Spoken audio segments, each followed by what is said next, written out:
Vamos abrir no livro de Josué, capítulo 1. Josué, capítulo 1. Vamos ler os versos 6 a 9. Quem esteve aqui quarta-feira, nosso culto de quarta Power, nós estamos esse mês falando sobre libertação. Então eu quero convidar você para estar aqui às quartas-feiras de outubro, aprendendo sobre libertação. E essa quarta passada eu ministrei em Josué capítulo 3. Quarta-feira passada era comemorado também o Yom Kippur. Yom Kippur é o dia de arrependimento.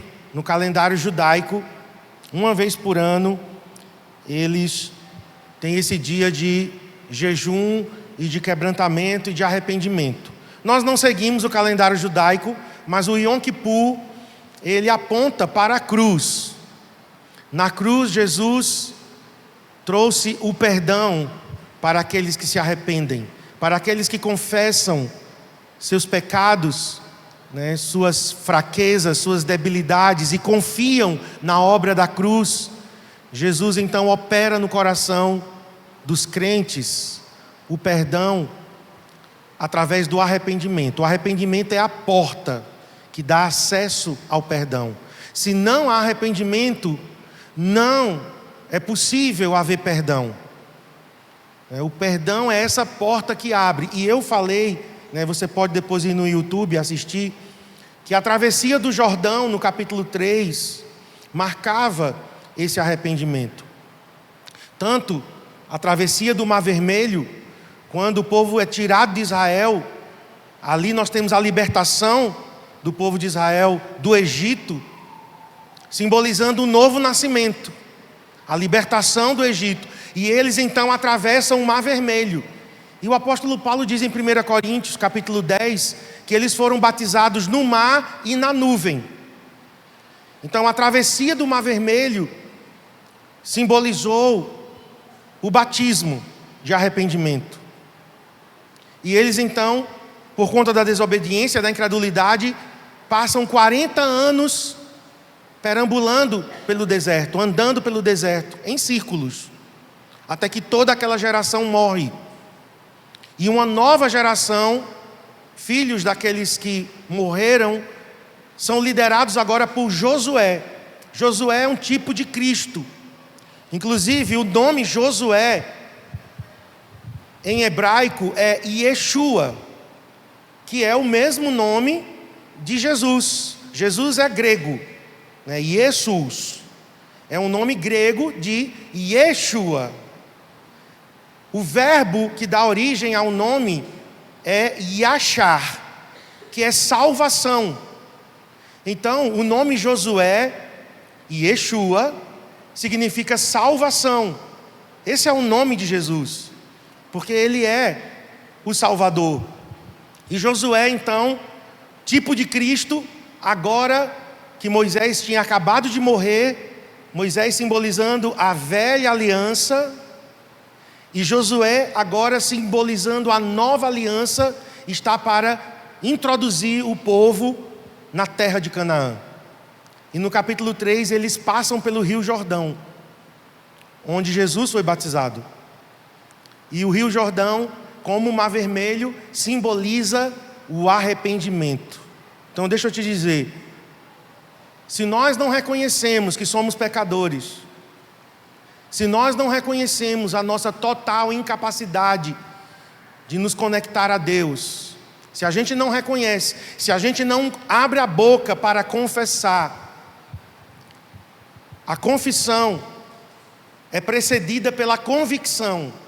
Primeiro eu sou convencido que sou pecador. Convicção de pecados, em seguida a confissão e em seguida arrependimento. E a palavra arrependimento que Paulo usa é metanoia. Metanoia significa uma mudança de mente. Não é apenas convicção e confissão. Começa com a convicção, desemboca na confissão, mas gera arrependimento. O arrependimento é uma mudança de direção, 180 graus. Alguém que estava indo nessa direção, dá uma meia volta de 180 graus e agora anda na direção oposta. Por isso que nós chamamos de conversão. Alguém que converteu, significa o quê? Que mudou de direção. Essa mudança de mentalidade, Paulo disse, renovem a mente. Não vos conformeis com este século, com os padrões deste mundo, mas renovem a mente, através da palavra de Deus. Mas agora no capítulo 1, eu vou voltar a um dos tópicos que eu toquei aqui de forma bem rápida, quarta-feira. E eu quero dar os créditos também. Em 2019, eu fui a Curitiba, na base da Jocum de Almirante Tamandaré, e eu fiz a EIFOL, que é a Escola de Libertadores. Pastor Cote, o líder da base e quem ministrava as aulas. E ele ministrou aulas nos primeiros capítulos de Josué, de 1 a 9. Foram aulas muito profundas. Eu realmente fui muito tocado, impactado com a profundidade daqueles estudos. E quando eu voltei da EIFOL, eu então ministrei essa palavra logo em seguida, e no domingo seguinte eu ministrei a palavra que eu ministrei na quarta. Então, vamos lá. Josué, capítulo 1, versos de 6 a 9. Ser forte e corajoso. Seja forte e corajoso. Porque você fará este povo herdar a terra que, sob juramento, prometi dar aos pais deles. Tão somente seja forte e muito corajoso para que você tenha o cuidado de fazer segundo toda a lei que o meu servo Moisés lhe ordenou. Não se desvie dela, nem para a direita, nem para a esquerda, para que seja bem-sucedido por onde quer que você andar. Não cesse de falar deste livro da lei. Pelo contrário, medite nele dia e noite, para que você tenha o cuidado de fazer segundo tudo que nele está escrito. Então você prosperará e será bem-sucedido. E o verso 9 diz: não foi isso que eu ordenei? Seja forte e corajoso, não tenha medo, nem fique assustado, porque o Senhor seu Deus estará com você por onde quer que você andar. Quantos podem dizer amém? Amém. Geralmente nós ficamos com o primeiro e o último, seja forte e corajoso. Nós temos aqui 3 vezes. Seja forte e corajoso, verso 6. Seja forte e muito corajoso, versos 7 e 8. E temos mais uma vez, seja forte e corajoso, no verso 9. Então, nós temos 3 vezes Deus falando a mesma coisa para Josué. Se Deus falou 3 vezes a mesma coisa, é porque isso é importante. Concordam comigo? Quando uma mãe repete 3 vezes a mesma coisa, é porque, a próxima não vai ser coisa boa, Deus, ele diz aqui 3 vezes, e lembram quando Jesus tinha algo importante para falar? Ele dizia o quê? Em verdade vos digo, Essa ênfase em verdade, é porque ele estava dizendo, olha, é muito importante o que eu estou falando. Então essa ênfase aqui de Deus 3 vezes para Josué é porque é muito importante. Só que qual a nossa tendência? É ficar com o primeiro, seja forte e corajoso, e com o último, seja forte e corajoso. Mas deixa eu te falar, o primeiro e o último dependem do meio. O primeiro, vamos lá, vamos voltar. O primeiro da série, seja forte e corajoso, seja forte e corajoso, verso 6, porque você fará este povo herdar a terra.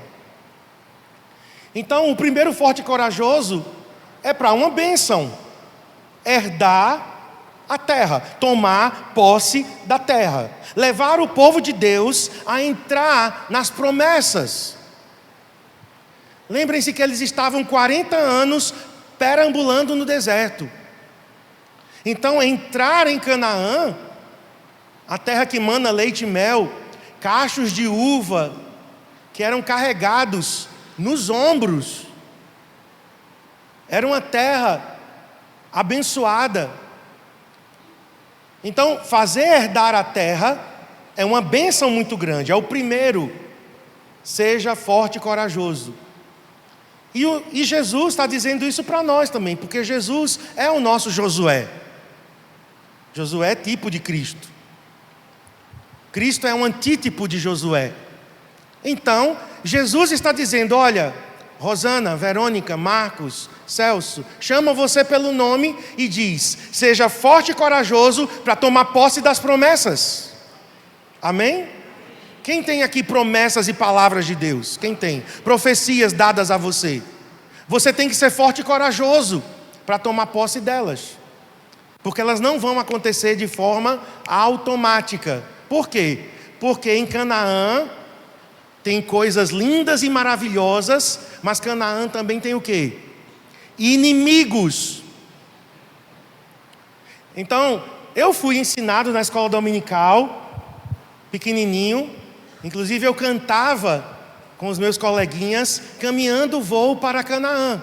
Alguém conhece aqui? Caminhando vou para Canaã, caminhando vou para Canaã, caminhando vou para Canaã, glória a Deus, caminhando vou para Canaã. Não era muito criativa, né, a música, mas tudo bem, era só essa frase.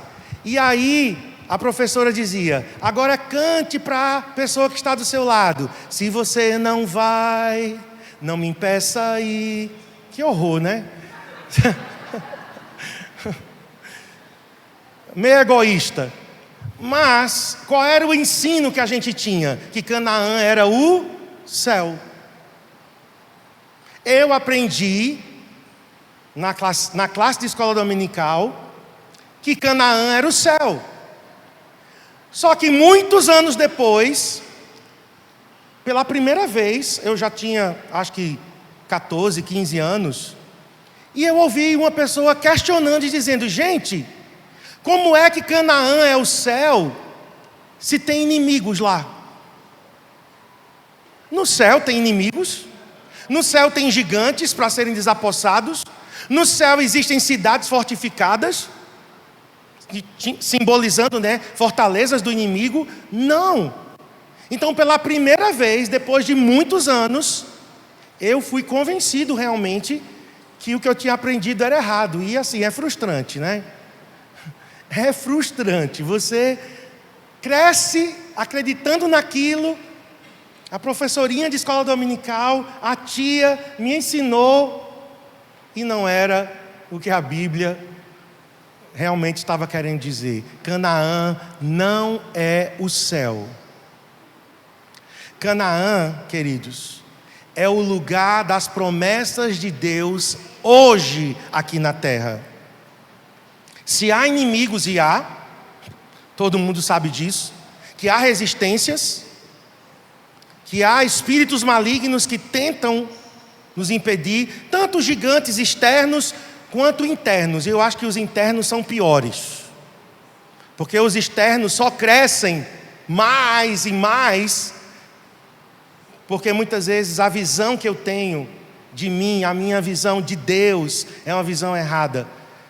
Em Números eles dizem, os espias: nós éramos como gafanhotos aos olhos deles. Eles não falaram nada, os gigantes não disseram nada, mas os espias, 10, disseram: nós éramos como gafanhotos aos olhos deles. Quase que os gigantes assim: como é que vocês estão falando em nome da gente? É igual um irmão, né? Que eu procurei ele, e aí, sem entrar em detalhes, mas eu disse: fulano, a gente queria até participar de tal coisa. Ele disse: não, pastor, é porque eu sei que o senhor é um homem muito ocupado, e nesse dia eu acho que o senhor não podia. Eu digo: peraí, você que está fazendo a minha agenda agora, como é que você está falando em meu nome? Não, quem tem que dizer que estava ocupado ou não, se eu podia ou não, é eu mesmo. Mas isso foi uma desculpa porque ele esqueceu de me convidar. Esperto ele, né? Mas eu desconstruí o argumento.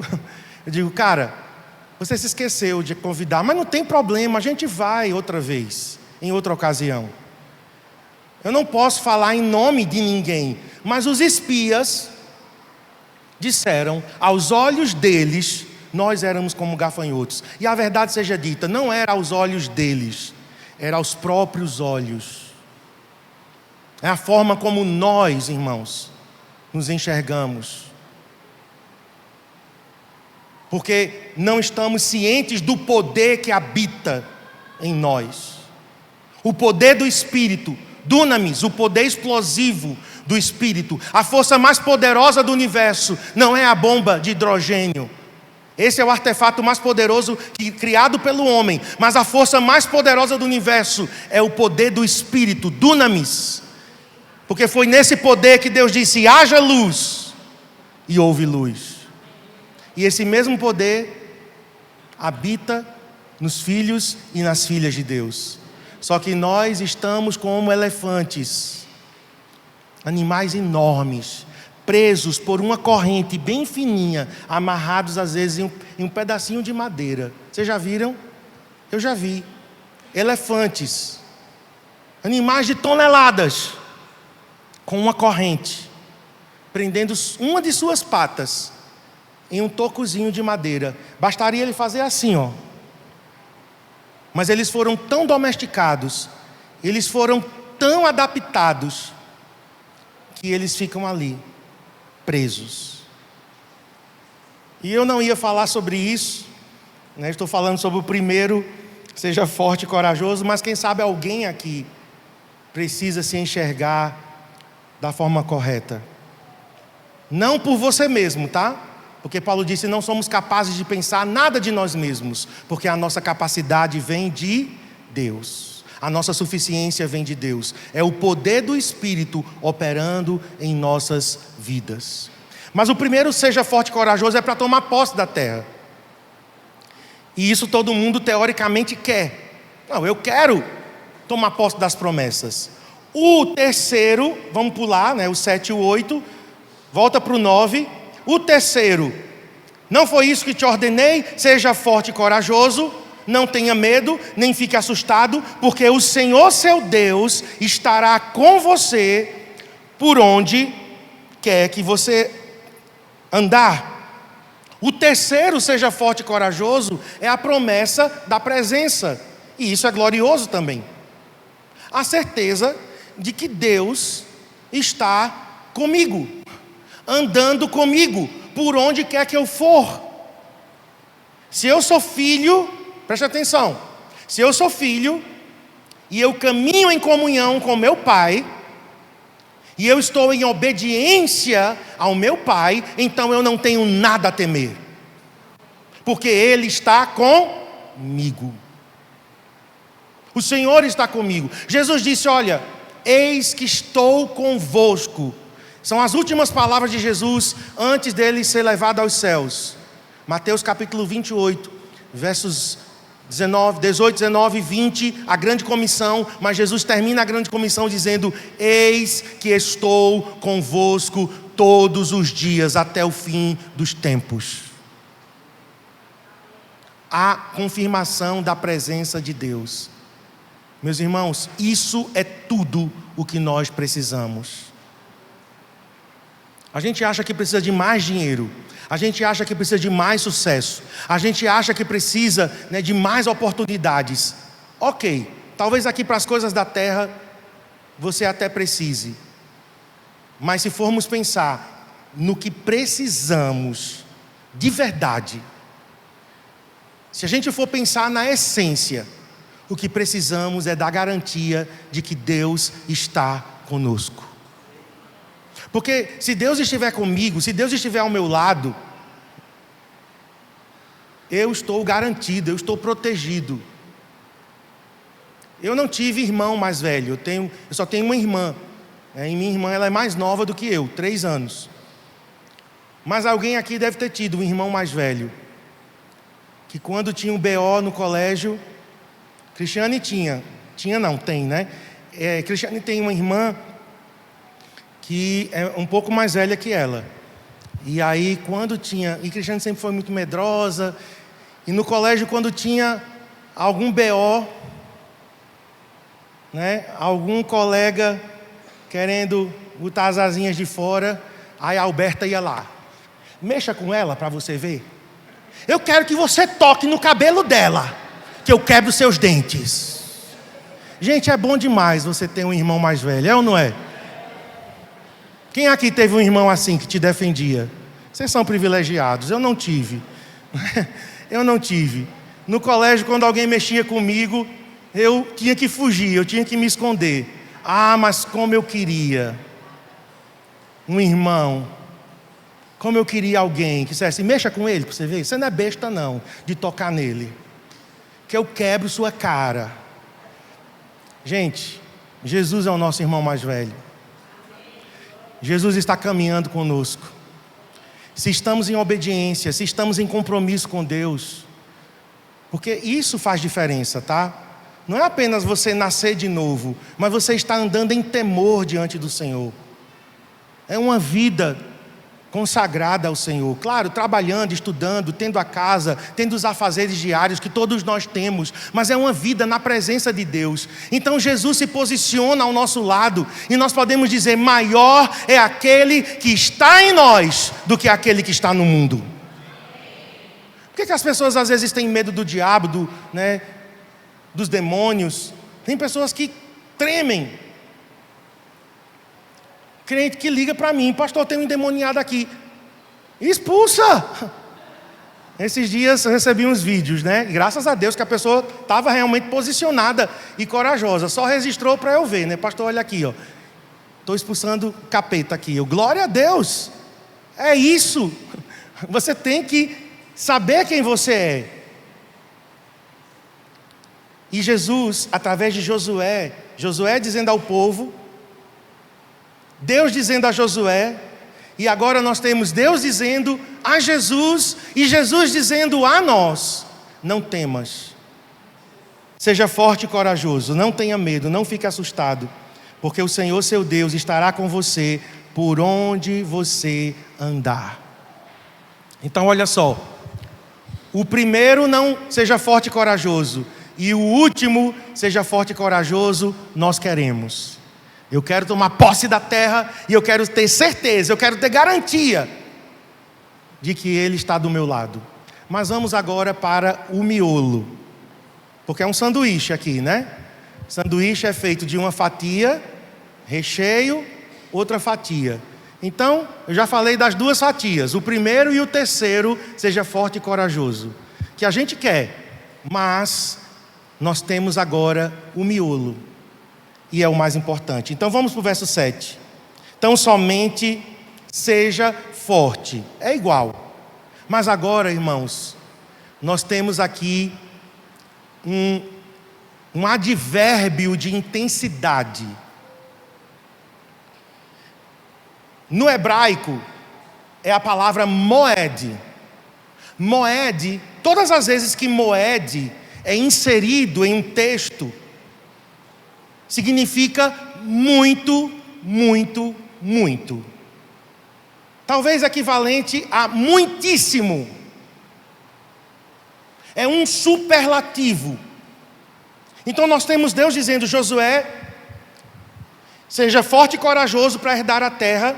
E depois, seja forte e corajoso, porque eu estou com você, eu vou com você por onde quer que você for. Mas agora nós temos Deus dizendo, seja forte e muito, muito, muito corajoso, para que você tenha o cuidado de fazer, segundo toda a lei, que o meu servo Moisés lhe ordenou. Muitíssimo. A ênfase aqui, irmãos, de Deus. Seja muitíssimo corajoso. Josué, você vai precisar de coragem extrema. Você vai precisar de determinação para se alinhar com a palavra de Deus. Porque aqui está dizendo: seja muito corajoso para fazer segundo o que a palavra diz.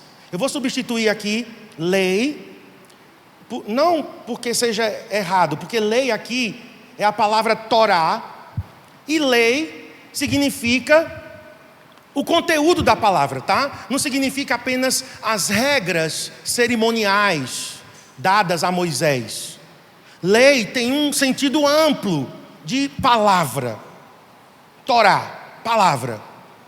Moisés estava morto, o grande líder, o grande legislador, o grande libertador, e nós temos agora Josué, um rapaz mais novo, era guerreiro, era valente, mas precisava aprender a liderança. Assim somos nós muitas vezes. Josué é tipo de Cristo, mas Josué também, em certo sentido, sou eu e você, diante dos grandes desafios que se apresentam a nós, irmãos, no dia a dia. São muito gigantes. A gente abriu os olhos de manhã, colocamos os pés para fora da cama, os gigantes estarão ali ao longo do dia. E Deus está dizendo Josué, e dizendo Marcos, e dizendo o teu nome: seja muitíssimo corajoso. Você não vai precisar apenas de coragem, mas você vai precisar de muita coragem para fazer segundo o que a palavra de Deus diz. Para fazer segundo toda a lei que o meu servo Moisés lhe ordenou. Vamos continuar. Não se desvie dela. Não se desvie da palavra, nem para a direita, nem para a esquerda, para que seja bem-sucedido por onde quer que você andar. Deus está dizendo: Josué, se você quer ser bem-sucedido,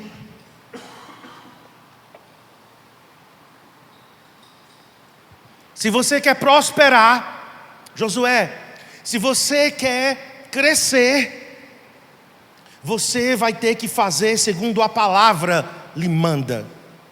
Não se desvie, nem para a direita, nem para a esquerda. Continuando agora, não cesse de falar. Fazer segundo a palavra de Deus, agora falar. Não cesse de falar deste livro da lei, pelo contrário, medite. Agora nós temos a terceira instrução: fazer, falar e meditar nele dia e noite. Para que você tenha o cuidado, de novo, olha, de fazer segundo tudo que nele está escrito. E de novo, então você prosperará e será bem sucedido. Pastor Cote chama isso de reabibliamento. Inclusive é o tema, coloca o tema, primeiro slide aí com o tema, reabibliamento. O que é isso? Um reavivamento na palavra. Nós precisamos, queridos, reavivar a nossa vida na palavra de Deus. Nós somos pentecostais carismáticos, né? Nós somos uma igreja que crê nos dons do Espírito. Nós cremos que o Espírito está disponível para aqueles que buscam. Nós cremos no derramado Espírito sobre toda a carne antes que Jesus volte. Joel 2:28. Nós cremos na profecia de Joel. Antes que Jesus volte, vai acontecer um grande e poderoso avivamento espiritual, um despertar. Os dons do Espírito serão distribuídos de forma intensa. Mas antes, queridos, olha, tem que haver um reavivamento na palavra, que o pastor Cote diz reabibliamento. Ou seja, eu tenho que fazer o que a palavra de Deus diz. Eu tenho que... Ele diz, faça segundo tudo que a palavra de Deus diz, não se desvie. Então eu tenho que fazer o que a palavra de Deus diz. Eu não posso me desviar dela. Eu tenho que falar sobre ela. E eu tenho que meditar nela dia e noite. Isso é reavivamento na palavra. E para isso nós temos que ser muito corajosos. A época que nós estamos vivendo, inclusive a canção, né, que uma das que Adriel cantou, que é do Morada, né, algumas pessoas cantam e assim, não estão entendendo muito a letra, né, porque realmente precisa um pouquinho de conhecimento do texto bíblico, né? Mas o resumo é o seguinte: o povo de Israel terceirizou o seu relacionamento com Deus. Quando eles viram um monte fumegando, trovões, um som de trombeta muito alto, eles disseram: Moisés, vá e suba no nosso lugar. Nós não vamos. Por quê? Porque eles tiveram medo de Deus. Porque eles tiveram medo. E o medo traz, sabe o quê? Comodismo. A gente se acomoda. E a gente terceiriza a nossa fé. Fulano, ora por mim.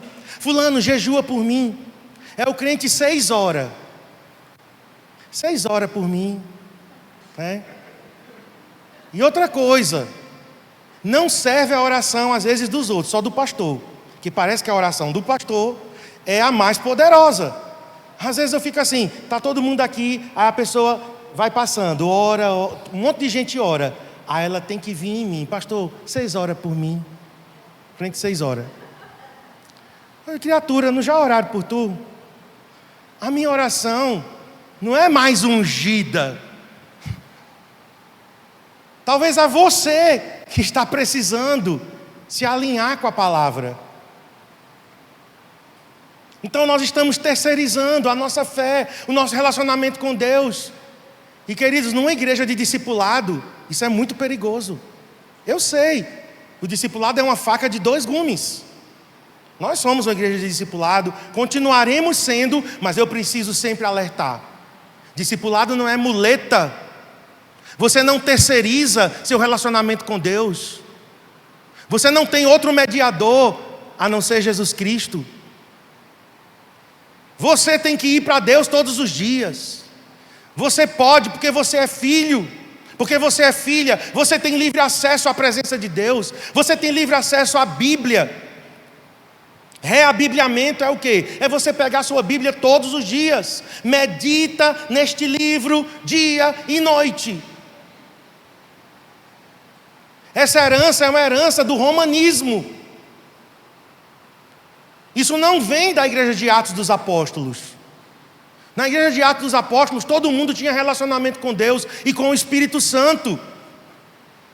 Os apóstolos não ocupavam esse lugar. Ah, mas lá nós temos bispos. Mas a palavra bispo lá é supervisor. É alguém, é um pastor que cuidava do rebanho com essa supervisão.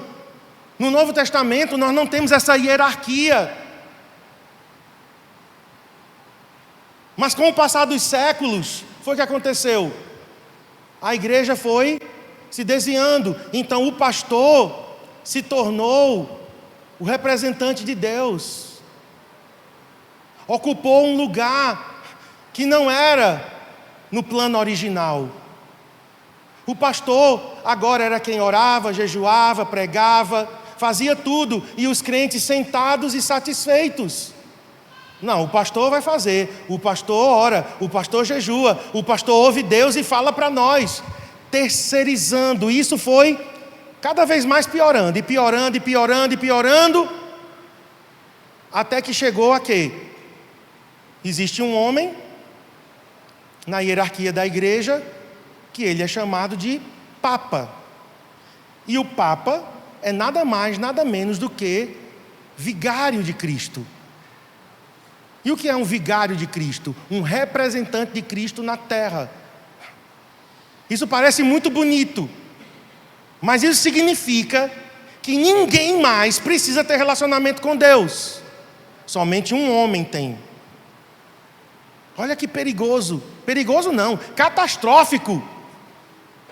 E quando o monge agostiniano Martinho Lutero coloca as 95 teses na Catedral de Wittenberg, uma das coisas que é restaurada é o sacerdócio universal de todos os crentes. Isso significa que o teu pastor não te representa diante de Deus, você se representa diante de Deus. Então para que a gente tem pastor? A gente tem pastor para outra coisa. Pastor não é mediador entre Deus e os homens. Discipulador não pode ocupar esse lugar de ficar fazendo essa ponte. Você aí acomodado, bonitinho, não ora, não jejua, não lê a Bíblia. Por isso que muita gente quer profecia o tempo todo. Por que quer profecia o tempo todo? Porque é mais fácil. É ou não é? Eu não leio a Bíblia, eu não preciso meditar dia e noite. Gente, meditar dia e noite é esforço. Você ler a Bíblia é desgaste mental.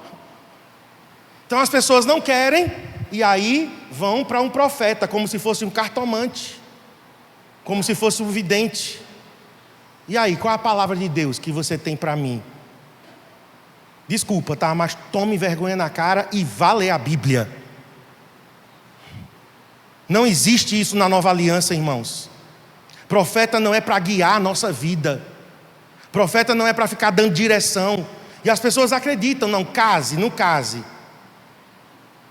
E ainda entra no erro e no engano. Porque tem profeta que diz assim, divorcie. Eu nunca vi um homem, uma mulher de Deus mandar um casal se divorciar. Nunca. Eu posso até dizer assim, não, o que você decidir, é você que vai decidir e a gente respeita a sua decisão. Agora, as pessoas quererem que eu faça o papel de guru, porque é isso que nós estamos vivendo. Pastor, líder, é guru. Você ouve Deus e traz o recado para as pessoas. Não, cada um aqui é sacerdote. Cada um aqui é sacerdotisa do Deus vivo. Eu não sei se você está entendendo isso, mas você tem livre acesso à presença de Deus. Você pode entrar com ousadia no Santo dos Santos para ter comunhão com o seu Deus, para ter comunhão com o seu Pai e ouvir o Espírito, porque o Espírito de Deus testifica com o nosso Espírito que somos filhos de Deus. E os que são filhos são guiados pelo Espírito Santo. Ninguém pode colocar a culpa mais em outra pessoa. Eu fui para o inferno por causa de fulano. Foi não. Você foi porque você quis. Deus não vai aceitar essa desculpa. Sabia? Nem por feridas causadas por outros. Deus não aceita esse tipo de desculpa. Porque tem cura. Eu ouço às vezes as pessoas dizendo, não, eu me desviei. Eu fui para a lama do pecado, porque fulano fez uma cara feia para mim. Isso é engano. Você é responsável, e só você é responsável por sua vida espiritual. Eu te ajudo, tá? Não estou tirando o meu papel como pastor, nem tirando o papel dos discipuladores. Nós ajudamos. Nós somos irmãos mais velhos que ajudam. Mas nós não ocupamos o lugar de Deus. Então, o reabibliamento é você ir para o Senhor e você ouvir a voz do Espírito Santo de forma direta. Porque quando Deus tem uma coisa importante, eu aprendi isso com o fundador da Jocum, Loren Cunningham. Quando Deus tem uma coisa para falar, quando Deus tem uma coisa importante para falar, Ele fala diretamente com você. E os profetas apenas confirmam. Quando foi para a gente voltar para Garanhuns, eu recebi uma profecia. Eu fui numa reunião de oração, num batismo, lá em Brasília, numa mansão lá no Lago Sul, bem chique. E eu toquei no batismo, e no final do batismo veio uma irmãzinha do coque. E eu respeito muito as irmãs do coque. E ela veio em minha direção, ela disse, você e essa moça, vocês estão para fazer uma viagem? Nós estamos. Ela disse, pois a mala que eu vi vocês levando é uma mala de mudança. Vocês vão, mas vocês não voltam. Aí eu fui guiado por essa profecia. Eu não estava pensando, estou sendo irônico, tá, irmãos? Porque tem gente que até a gente sendo irônico, acha que a gente está falando a verdade. Assim, está sendo sério, né? Estou sendo irônico, tá? Vamos lá. Eu não estava pensando de voltar para Garanhuns de forma nenhuma.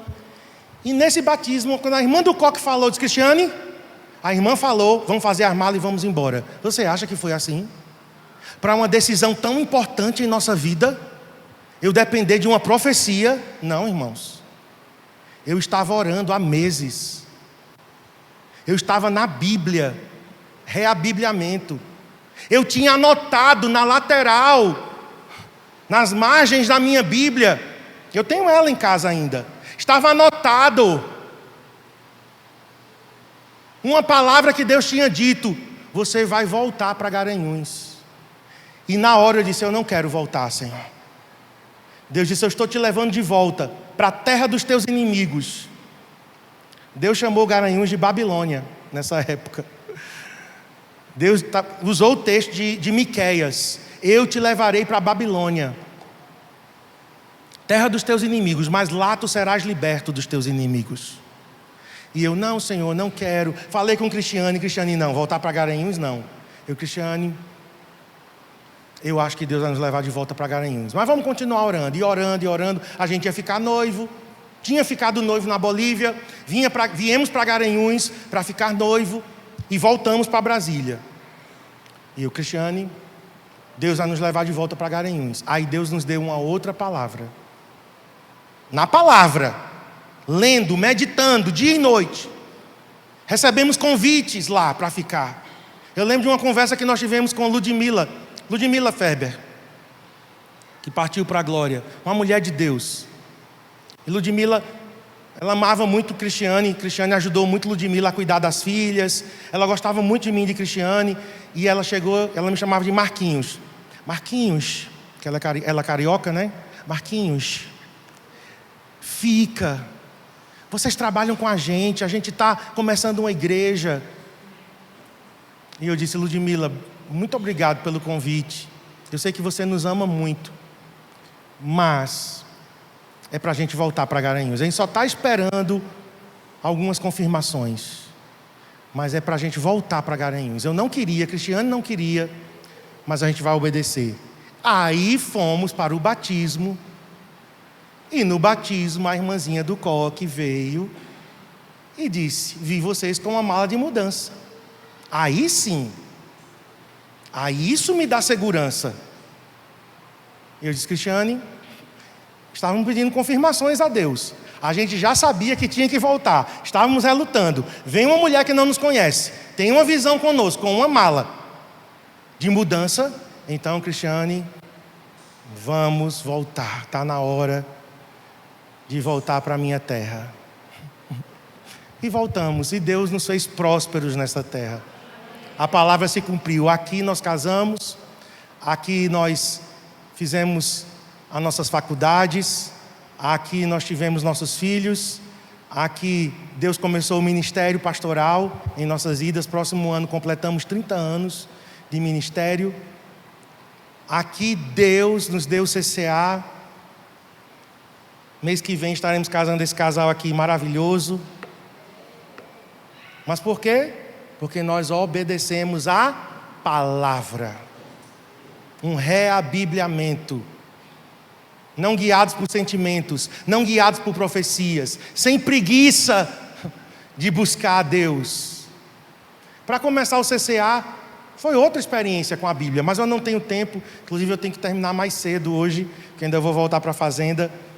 Mas o que é esse reabibliamento? É um relacionamento com a palavra, e a palavra é o prumo. Coloca aí para mim a foto do prumo, por favor. Prumo é a ferramenta usada pelo pedreiro na construção, para verificar se a parede está reta ou não. E o prumo de Deus é a sua palavra. O prumo de Deus é a sua palavra. Vamos ler Amós. Amós 7, 7, 8. Mostrou-me também isto. Eis que o Senhor estava sobre um muro, levantado a prumo, e tinha um prumo na mão. O Senhor me perguntou: o que você está vendo, Amós? Respondi: um prumo. Então o Senhor disse: eis que eu porei o prumo no meio do meu povo Israel. Não posso mais ignorar o que fazem. Por quê? Porque o prumo só revela o que está desalinhado. Se a parede volta... essa aqui, ok. Se o prumo está tangenciando a parede, está certo. Se o prumo está apoiado na parede, está errado. Se o prumo está afastado da parede, está errado. A parede é que está torta. O prumo nunca está torto ou não. É a parede que está torta. A palavra de Deus não muda. A Bíblia não muda. Nós mudamos. E porque nós mudamos, às vezes a gente entorta para um lado e para o outro. E nós temos que voltar para a palavra. O que a Bíblia diz? Pensa aí em um assunto que você está em dúvida. Nós temos muitas dúvidas. Sobre finanças, relacionamentos, casamento, criação de filhos, relacionamentos interpessoais, decisões éticas. É certo ou não é? Posso ou não posso? A palavra de Deus é esse prumo. Então, um reabibliamento é um realinhamento com a palavra. Porque quando a palavra de Deus passa, ela revela. Agora, o que fazer se eu descubro que as paredes do meu coração estão tortas? Cabe a mim a decisão.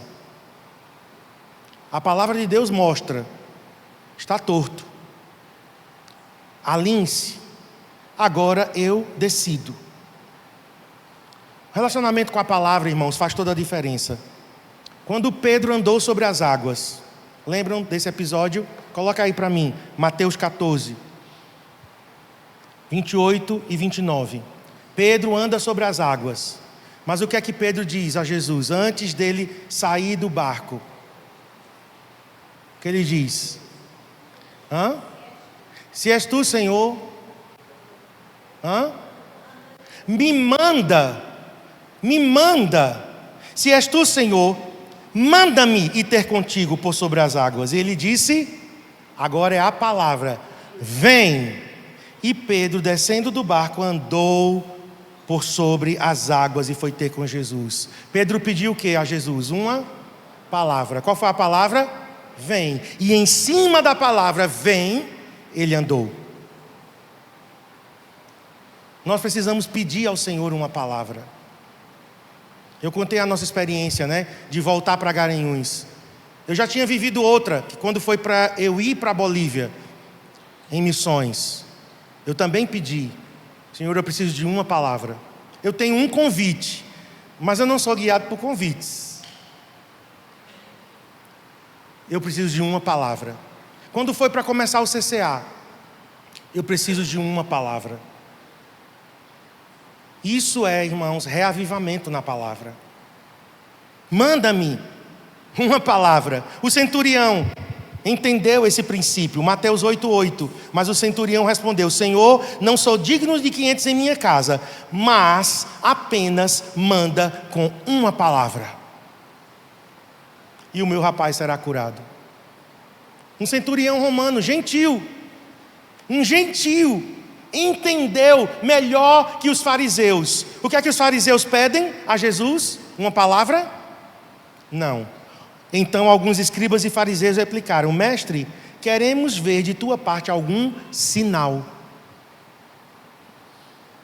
Um centurião romano pede uma palavra. Um pescador pede uma palavra. Os religiosos pedem o quê? Um sinal. Vejam a diferença.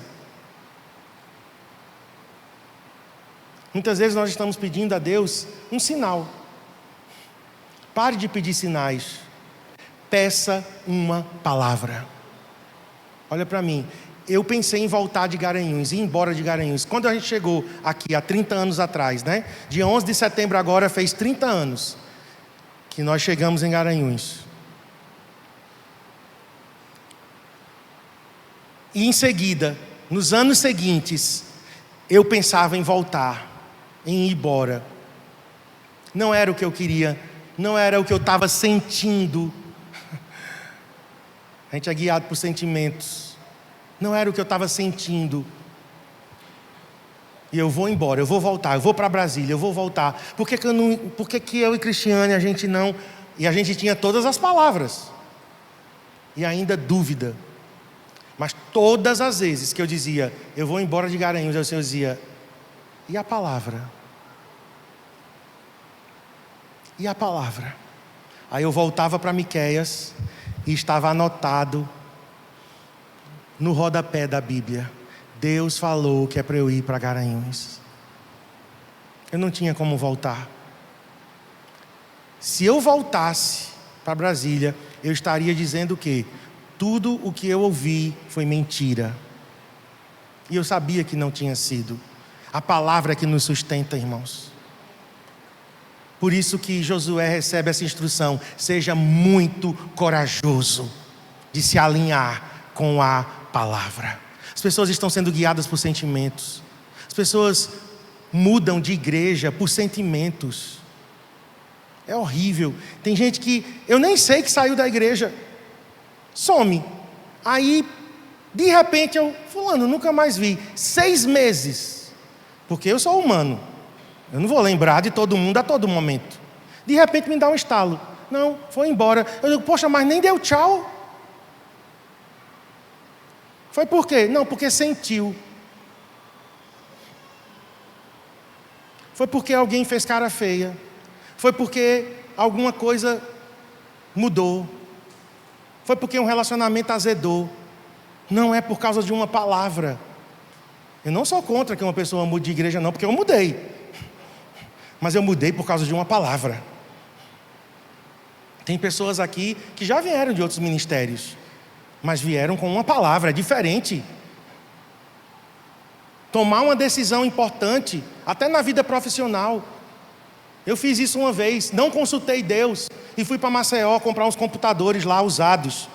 Comprei, voltei. Quando eu voltei, eram 3 ou 4. Um já não funcionou mais. Aí eu, eita meu Deus. Aí fui tentar consertar. Pedi emprestado uma peça a uma outra pessoa. Queimei a peça que eu pedi emprestado. Aí foi quando eu fui buscar Deus. Quando eu estava tendo prejuízos, não, peraí. Aí o Senhor disse, muito bem. Ainda bem que você veio, né? Ainda bem que você veio antes que a desgraça fosse maior. Marcos, por que você não me perguntou antes de você levantar seu traseiro e ir para Maceió? Eu teria te poupado da viagem, dos gastos e do prejuízo. Você não me buscou. Aí Deus diz, eu vou ter misericórdia de você. Eu entrei na misericórdia de Deus, porque Ele é um Deus misericordioso, e consegui me livrar daquelas tranqueiras. E eu disse, Deus, nunca mais eu faço um negócio sem antes ter uma palavra do Senhor. Muitos anos se passaram, e aí, vamos trocar o carro. Isso foi antes do CCA. Meu Deus, a hora. Vamos trocar o carro. E Cristiane, vamos. Aí ela tinha uma irmã que era vendedora de carro, uma lábia, a minha cunhada. Ela mandou foto. Venha cá, quando você entrar no carro, Marcos, e você sentir o cheiro do carro, você vai querer. É cheiro de novo. Quem é que não quer um carro com cheiro de novo? E realmente, né? Aquele cheirinho de carro novo é maravilhoso, né? E eu vou. Mas aí eu me lembrei. Eu já perguntei a Deus? Não. Vou perguntar a Deus. Salete, minha cunhada, né? Espera. Eu preciso de uma resposta. Era de Deus. Não disse a ela o que era, né? Senhor, é para eu trocar esse carro agora? Perguntei, fiquei aguardando. Entrei no e-mail. Hotmail. Quando eu abri o meu e-mail, tinha um banner assim: hoje não é dia de comprar carro. Vocês acreditam, irmãos, que Deus fala através até de banner de Hotmail? Mas por quê? Porque o filho decidiu se submeter à vontade do pai. Pai, hoje é dia de comprar carro. E o banner dizia, hoje não é dia de comprar carro. Liguei para minha cunhada, Salete, hoje não é dia de comprar carro. Como? É uma boa oportunidade. Eu disse, não, hoje não. Vamos esperar um pouco mais. E esperamos, depois a gente trocou. Estou dizendo exemplos, queridos, de você se submeter a uma palavra. Senhor, eu preciso de uma palavra. Basta uma palavra tua. Amém? Os fariseus pediram sinais, mas Pedro e o centurião pediram uma palavra. Vamos terminar então com mais 2 versículos. À medida que a palavra vai entrando, a minha mente vai sendo transformada. E a mente de Cristo passa a ser a nossa mente. Coloca aí Romanos 12, verso 2. Inclusive eu citei esse versículo 4. E não vivam conforme os padrões deste mundo. Os padrões deste mundo, queridos, são diferentes dos padrões de Deus.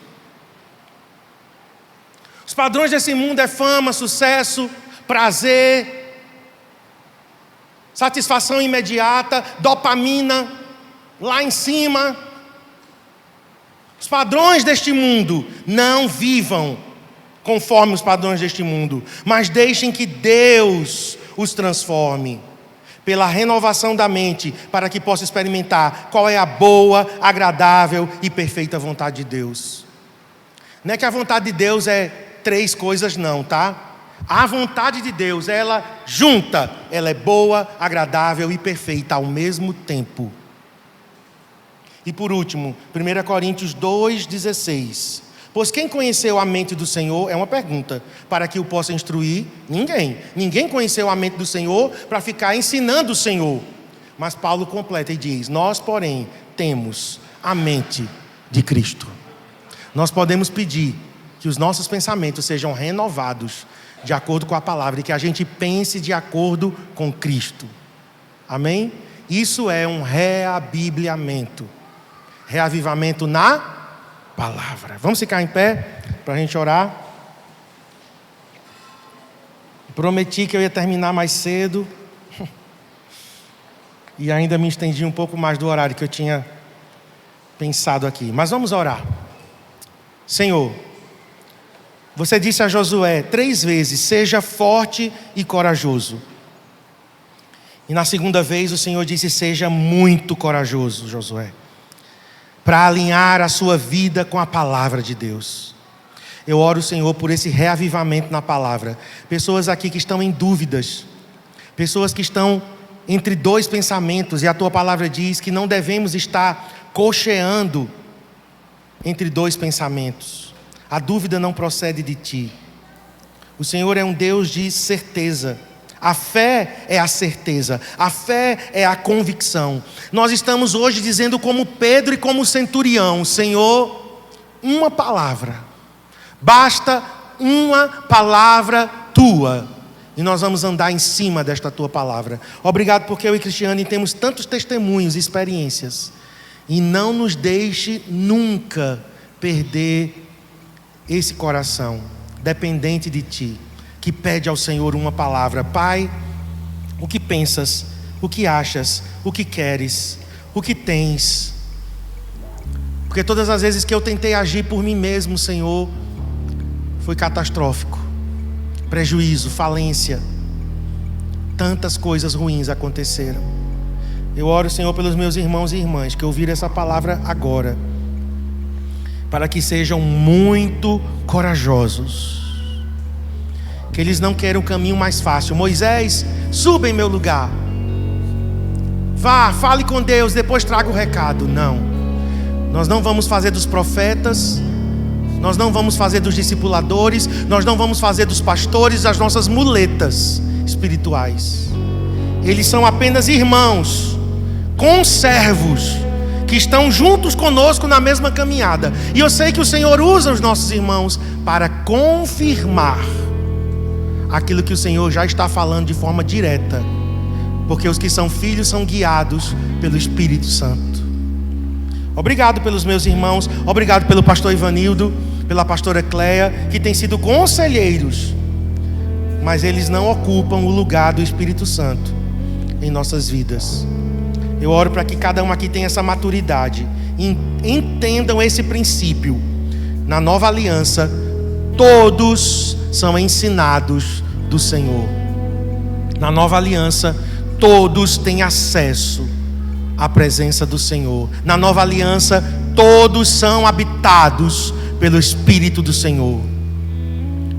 E assim, Senhor, colocando as coisas em ordem, e a tua palavra sendo o prumo, eu oro agora, Senhor, para que paredes tortas sejam reveladas através do prumo da tua palavra. nós submetemos nossas decisões, nós submetemos nossos relacionamentos, nós submetemos as nossas finanças, a nossa vida espiritual, nós submetemos, Senhor, o nosso futuro, a criação dos nossos filhos. Senhor, eu submeto o meu ministério, todas as decisões com relação a essa igreja. Eu submeto, Senhor, os conselhos que eu vou dar às pessoas, que seja tudo em temor e tremor diante de Ti. Que cada um aqui também se submeta. Se você puder, simbolicamente, baixe assim a sua cabeça, ó. Como se a tua cerviz, a cerviz é o pescoço. Deus chamou Israel de dura cerviz, pescoço duro, empinado, ereto. Mas quando nós baixamos a nossa cabeça, isso aqui significa: eu me submeto ao meu dono, eu me submeto ao meu Senhor, eu me submeto ao meu Pai, eu me submeto à voz do Espírito Santo.